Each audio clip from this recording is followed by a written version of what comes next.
All right, today we're going to be talking about medicine during the medieval ages.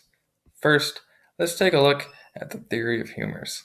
This was what preceded current medicine, and it goes all the way back to the belief that fundamental elements were what the earth was composed of, like earth, water, fire, and air. And this was accepted by most of the ancient world until it was applied to medicine by Hippocrates around 400 BC. And his four medical components of the human body were blood, phlegm, yellow bile, and black bile. And he said that disease arises from an imbalance of these components. And that's, for example, uh, flu, as we know now, was caused by having too much phlegm, and that's why you cough it up. And they believed that, or this is why they believed stuff like bloodletting would restore the equilibrium and restore your health. And this theory wasn't challenged. It ultimately wasn't challenged until the 1500s because it was brought to Europe through the Canon of Medicine, which was published in 1025 AD by a Persian physician named Avicenna. And this is one of the most important books on medicine in human history because it set standards basically for the next 500 years throughout the entire world. It described over 800 drugs, and some of which are still researched, like cannabis and opium.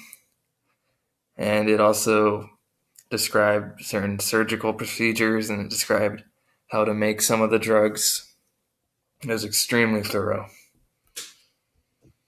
Now, in Europe during the medieval ages, obviously they didn't have the technology that we have today.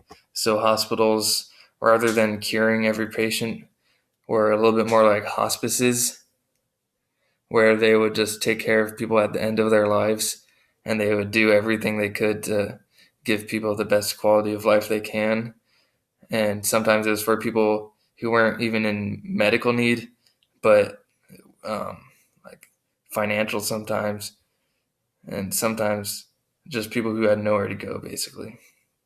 They were usually connected to churches because priests and monks were the only people at that time, basically, who could read.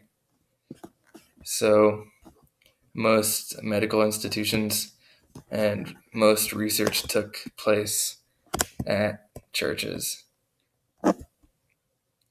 They made major developments in surgery during the medieval ages. They were still using, or they're still carrying out mostly external operations, but they were also fixing broken bones and removing bladder stones, stuff like that. So they had very simple internal surgeries, but they couldn't do anything too complex because of the limits of analgesic medication, stuff like that. And they weren't exactly sure how to stop infections. Although they did discover some new drugs, like wine was a major one that was used throughout the Middle Ages because they found out that it was an antiseptic and it did stop some of infections. Obviously, it's not enough for you to perform like a stomach surgery or a heart surgery on someone, but it was helpful. They didn't know why it would stop infections because they didn't understand bacteria and stuff at the time, but they did know that it did. And several other materials were found to have analgesic properties like opium, mandrake, hemlock. These things would reduce pain. Obviously, just like wine, it's not enough for them to be performing open heart surgeries, but it was enough for them to do simple things like the cataract removals were something that they were able to do. Certain oral surgeries. That's all I got.